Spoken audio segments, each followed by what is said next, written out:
In this video, I just want to talk about forgiveness. When I was thinking about doing this video, I think forgiveness is so important. I think we take forgiveness for granted, and what unforgiveness, how it affects our lives, how it affects our bodies, how it affects our children, how it affects the people that we're around. I think that we take forgiveness for granted, that we automatically forgive somebody when they do something to us, but we don't realize that a lot of times we think that we've forgiven somebody and we haven't. And I have learned over 48 years how important it is to forgive people. And I've seen what it will do to your body and your mind when you don't forgive people. And I just realize how on a daily basis I'm talking to people who have kept things in their heart, unforgiveness in their heart and their mind for something that happened a year ago, 10 years ago, or 20 years ago. And I realized that a lot of times we think that we need to forgive somebody once they say apologize, that we need to forgive somebody because they should know better. I think we think that we should forgive somebody because, or we shouldn't forgive somebody because they know better. But in reality, a lot of times we offend people and they didn't know that they offended you, or we offended people, or we want people to forgive us and we haven't considered that we make mistakes, that we're imperfect, that people are not often, they don't even know that they need to ask for forgiveness. Sometimes people don't know how to ask for forgiveness. They don't know how to make it right. And we can make it easy for people to come to us and apologize by having a loving spirit to people, regardless of what they do and how they act, how they behave. And some of it is, as I see older people who their children are harboring unforgiveness, is that these older people are set in their ways. They didn't see forgiveness, and so they don't know how to forgive, or they didn't see forgiveness, so they don't know how to ask for forgiveness. There's a lot of cases to be made for if you're in a relationship with somebody who's older and they do things that hurt your feelings and you expect them to apologize and they don't. It's a very tricky situation, but what I want to do is just make a case for forgiveness. And so when I think about forgiveness, I'm thinking about forgiveness makes you free. So the forgiveness benefits you. It doesn't help the person who you are mad at or who you want to ask you for forgiveness. The forgiveness frees you. It makes you free. The forgiveness gives you your joy back. Forgiveness gives you your peace back. Forgiveness lets them off the hook, of course, but it does something to you if you don't forgive somebody. It robs you of your joy. It robs you of your peace. It is like when you don't forgive somebody, you carry them. I read this in a book. You carry them on your back.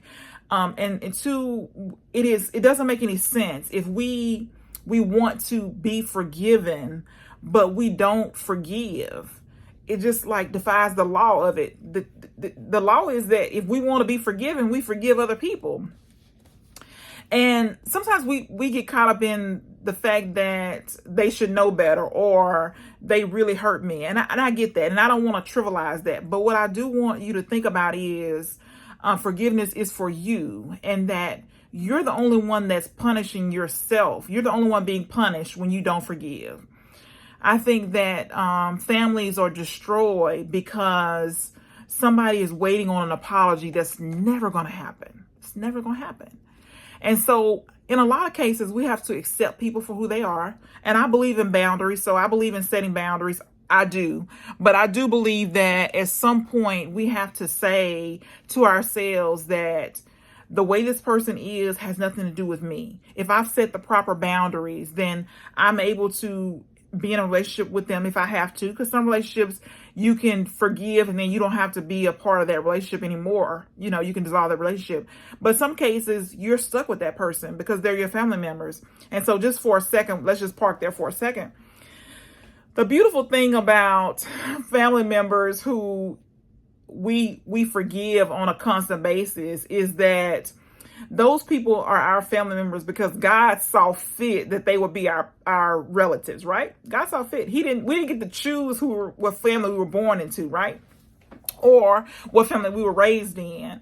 But it is important to realize that just like God put you in a family with people that you think don't deserve forgiveness, God put you in that family, and maybe you need the same thing that they need, and that's forgiveness and love. And so oftentimes we're so caught up in me. I want to be forgiven. I mean, I want them to stop doing these behaviors.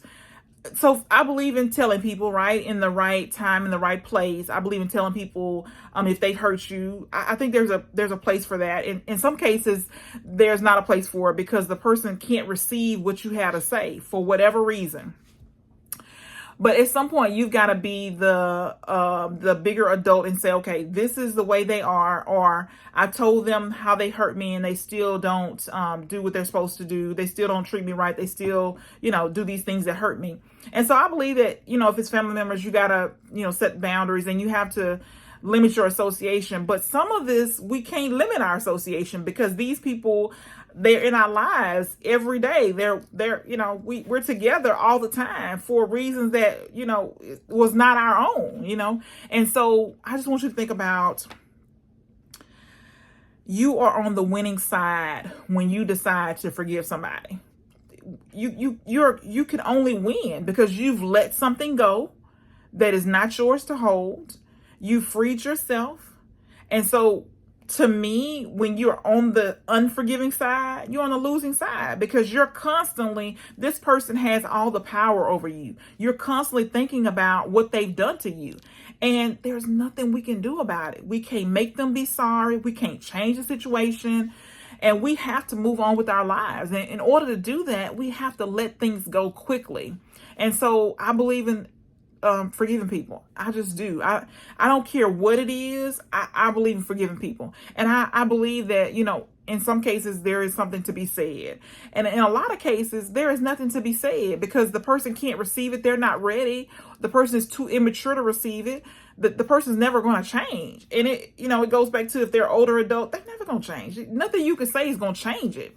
It doesn't stop it from hurting you, but I'm just saying we got to process those feelings and then we got to move on. We can't stay stuck in unforgiveness. Forgiveness is not for you, it's for the other person. And I know this is like a cliche. We hear it over and over again, but I believe it's the honest to God truth. Forgiveness is for you, not the other person, because they've gone on with their lives and you're stuck thinking about what they've done. So I believe in writing it down in a journal, processing it on paper, praying to God that he will help me to do whatever I need to do to move on, to release that situation. And there's a lot of power, in my opinion, of writing it down on a piece of paper, writing it down in a journal, thinking about what happened, thinking about, what I need to do. And so for me, I'm thinking about acknowledging what happened.